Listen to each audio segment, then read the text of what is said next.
Alright, gearheads, let's settle an age-old debate that sparked countless garage arguments and street challenges. Big block Chevy and small block Chevy. So if you're into it like a couple of raw, earth-shaking powers, or perhaps you're more into something more agile and handy, this one's for you. But the million-dollar question is, which engine is truly the king of the mountain? So stay tuned as we pull out all the stops, look at the features and specifications, and decide this once and for all. First things first, let me take you back a bit.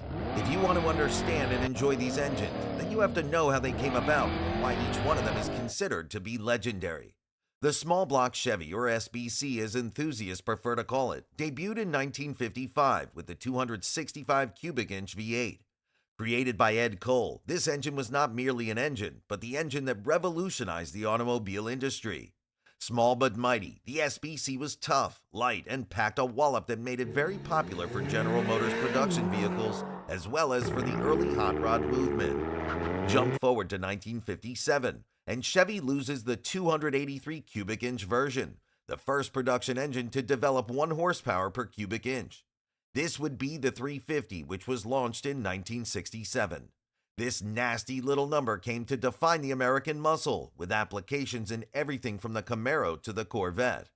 Enter the big block Chevy, rolling onto the scene in 1965 with a single mission: dominate. Unlike its smaller cousin, the big block wasn't about finesse, it was about brute strength. Born out of a need for engines that could crush drag strips and rule the streets, the big block didn't just meet expectations, it shattered them. The 396 cubic inch V8 was the first of its kind, and it set the stage for legends like the 427 and 454. These engines powered some of the most iconic muscle cars to ever hit the asphalt. They did it with a level of power that left the small block gasping for breath.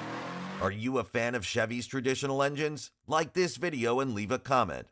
There are many engines out there which offer a lot of power, but to get the true brute force, you simply cannot go past the big block Chevy. The displacement is huge, the torque is through the roof, and the horsepower output is nothing short of jaw-dropping. But what does it mean when the time comes down to the crunch? Let's start with the 396, the pioneer of the big block family. Debuting in 1965 in the Chevy Impala, this engine cranked out up to 425 horsepower in its high-performance version. With 415 pound-feet of torque, it didn't just go fast, it went fast with authority. But the 396 wasn't just about straight-line speed. It had a smooth power delivery that made it a favorite for drag racers and street drivers alike.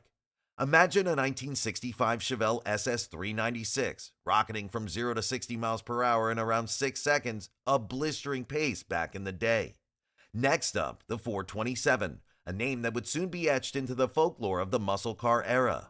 The most popular version of this sports car is the L88, which was designed for use in racing at high speeds. Despite being awarded 430 horsepower, insiders claimed that it offered around 500. Powered by a 427 L88 engine delivering 460 pound-feet of torque, the 1969 Corvette could accelerate to 60 miles per hour in just 4.8 seconds and has a maximum speed of 140 miles per hour. This engine did not simply excel in races, but dominated them. Last but not least, we reach the 454, which offers the best big block performance. Introduced in 1970, the 454 was available in different models, although the LS6 was the most powerful and radical. This engine delivered 450 horsepower and an impressive 500 pound-feet of torque to achieve what some aptly describe as a force of nature. Picture this, a 1970 Chevelle SS 454 going from 0 to 60 miles per hour in 5.4 seconds, even improved its starting line quarter-mile time to around 13 seconds. The 454 was not just rich in potency, it was unrelenting. But here's the catch. Despite the big block's size and weight, it may be slightly challenging to maneuver when backed into corners. If you're about powering through your quarter-mile times, then the big block is your car. However, if you're seeking something that can go around the curves, then it probably isn't for you. Do you like big block engines? Say it in the comments, and if you're not subscribed already, then what have you been doing? Well, if the big block is all about muscles and power, the small block Chevy is the singer and the dancer, nimble, eager, quick revving, and all around amazing. It is not as large as its bigger brother, but it more than compensates for it with muscle and muscle finesse. The small block story begins with the 265 cubic inch V8. However, it is 283 which helped Chevy make its mark.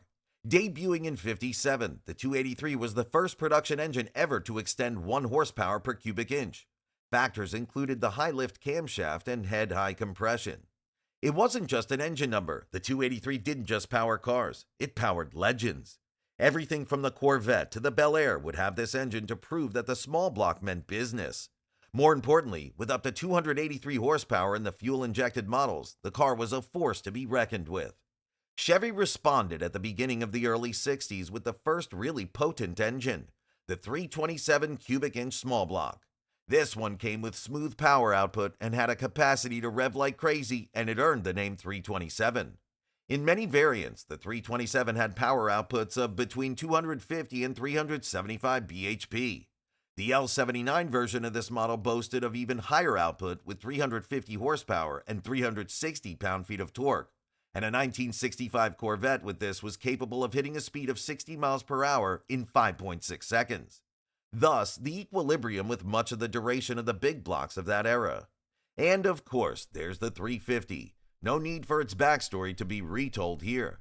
That was the 350, and while it premiered in 1967 as a performance sports car engine for Corvette, it sold across the divides into what was possibly the most sold engine ever engineered for American muscles such as Camaros, Chevelle, and Corvette, among others. The 350 had horsepower of between 185 to 370 based on the configuration and proved to be a powerful, dependable, and cheap vehicle to maintain. It was immediate, alert, and with fine-tuning, could quickly sail over the 400 horsepower mark. The change was extended into 1997 with the launch of the LS1, an all-aluminum small block that enabled Chevy's famous engine to become modern. The LS1 was a considerable downgrade in size and weight from the previous models, but came with 345 horsepower and 350 pound-feet of torque.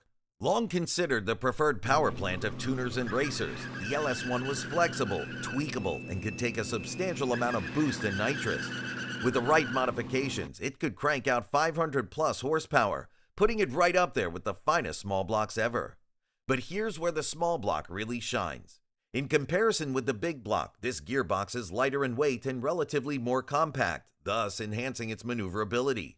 If you're into road racing or need an engine that will suit different driving environments, then the small block will be hard to find a better match.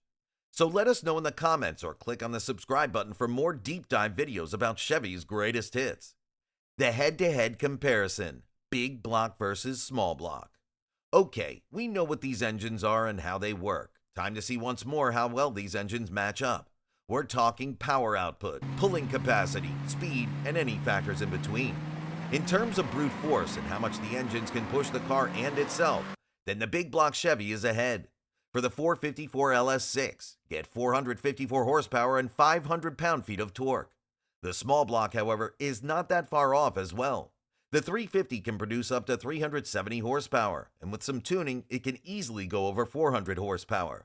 And how about the LS1, rated at 345 horsepower, 350 pound-feet of torque, showing that the small block is still a worthy contender. Did you also know that the 327 small block was one of the engines that could easily rev to as high as 7,000 RPM? Now that is some serious responsiveness, something most big blocks simply cannot achieve. The big block also performs very well in terms of unlimited straight-line speed. With this much torque, the 454 LS6 is capable enough to take a 1970 Chevelle SS to a top speed of about 140 miles per hour in an acceleration rate of 0 to 60 within 5 seconds. The small block, which gives slightly less performance, is considered better for speed and handling. Like the 350-powered 1969 Camaro that could make 0 to 60 miles per hour in around 6 seconds, or a top speed of around 130 miles per hour. It weighs less and is a high-revving engine, so it is quicker, great for road racing circuits or snaky country roads. This is where the small block truly excels, allowing for engine designs that are not possible with a conventional 4-bolt main cap setup.